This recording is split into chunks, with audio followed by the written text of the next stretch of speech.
ప్రజా తెలంగాణ టీవీ న్యూస్కి స్వాగతం.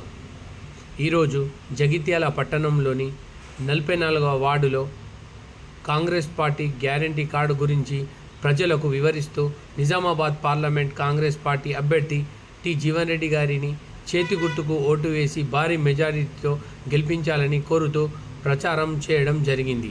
ఈ కార్యక్రమంలో కాంగ్రెస్ పట్టణ యూత్ ప్రెసిడెంట్ ఆసిం సావన్ మరియు Congress youth general secretary Nagendra పాల్గొనడం జరిగింది.